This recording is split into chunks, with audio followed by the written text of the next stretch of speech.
आकाशवाणी लखनऊ से प्रस्तुत हैं प्रादेशिक समाचार।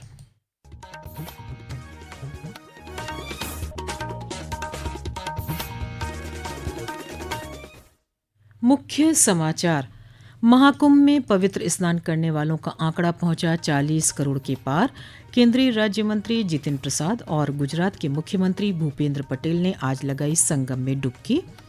बड़ी संख्या में महाकुंभ पहुंच रहे श्रद्धालुओं की सुरक्षा के लिए प्रयागराज जंक्शन पर अगले आदेश तक वन वे मूवमेंट लागू।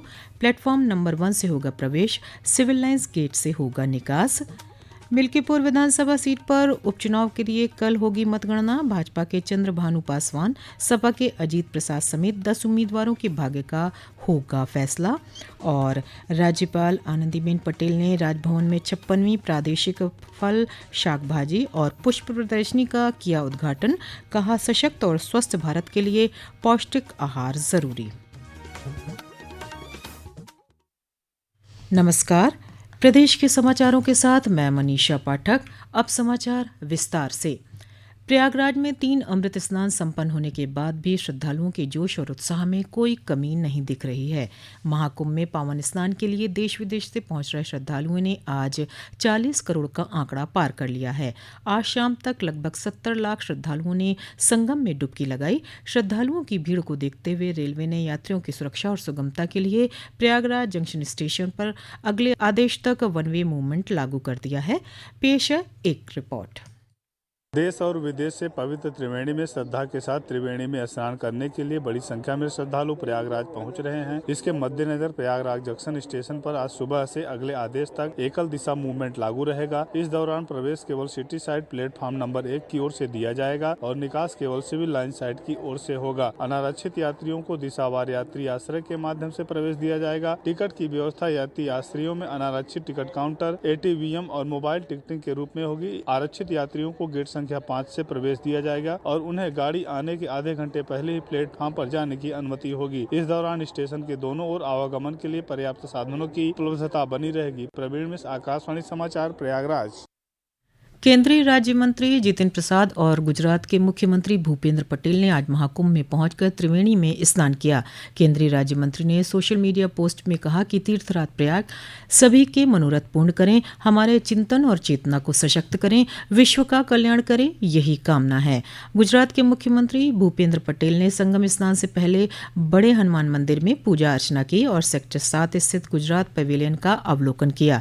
गुजरात से बड़ी संख्या में महाकुंभ पहुंच रहे श्रद्धालुओं की सुविधा के लिए उन्होंने 400 बेड की एक डॉर्मेट्री का भी शुभारंभ किया। इस मौके पर उन्होंने महाकुंभ में की गई व्यवस्था की सराहना की।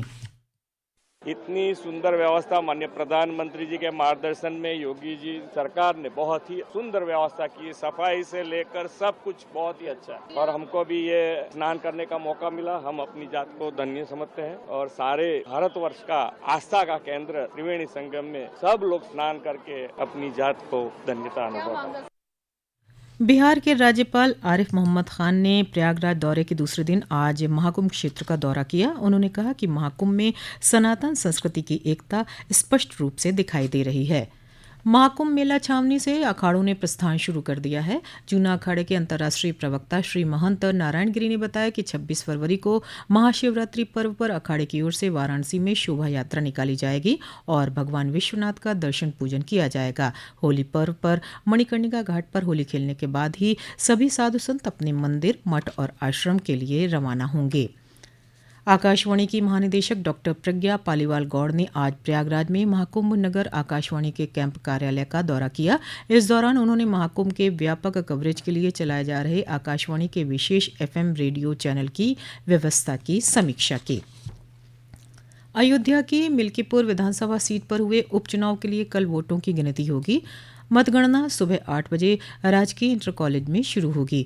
आज विकास भवन में मतगणना कर्मियों को प्रशिक्षण दिया गया। मुख्य विकास अधिकारी कृष्ण कुमार सिंह ने मतगणना को लेकर की गई तैयारियों के बारे में जानकारी दी। 14 टेबल बनाई जाएंगी, 2 RO ARO टेबल होगी और 3 रिजर्व टेबल्स होंगे। इसके अंदर प्रत्येक टेबल के ऊपर 4 कर्मिक होंगे। एक काउंटिंग सुपरवाइजर होगा, एक काउंटिंग असिस्टेंट होगा, एक माइक्रो ऑब्जर्वर होगा और एक चतुर्श्रेणी कर्मचारी होगा। इनको मतदान प्रक्रिया का द्वितीय रैंडमाइजेशन कंप्लीट है। तृतीय रैंडमाइजेशन मतगणना की जस्ट सुबह होता है 5 बजे, वो कंप्लीट किया जाएगा। मिल्कीपुर सीट से उपचुनाव में भाजपा के चंद्रभानु पासवान, सपा के अजीत प्रसाद और आजाद समाज पार्टी के संतोष कुमार समेत 10 उम्मीदवार चुनावी मैदान में हैं। दिल्ली विधानसभा के लिए हुए चुनाव के लिए भी कल मतगणना होगी। ये समाचार आप आकाशवाणी लखनऊ से सुन रहे हैं। ताज़ा समाचार जानने के लिए आप हमारी वेबसाइट newsonair.gov.in पर लॉगिन कर सकते हैं। इसके साथ ही आप प्रादेशिक समाचारों का ये बुलेटिन हमारे YouTube channel news on AIR Lucknow पर भी सुन सकते हैं। समाचारों में आपका फिर स्वागत है।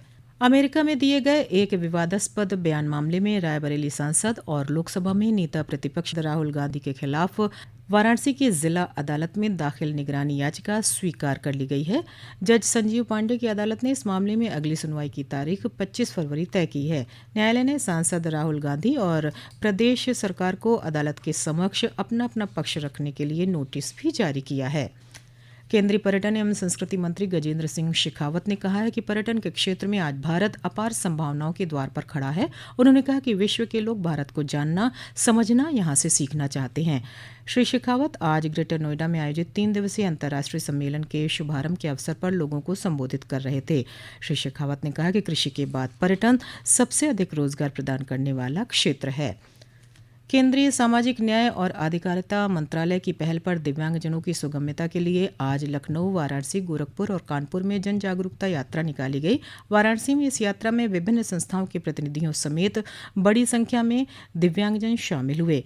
लखनऊ में इस यात्रा का नेतृत्व दिव्यांगजन सशक्तिकरण विभाग के प्रमुख सचिव सुभाष चंद्र शर्मा ने किया।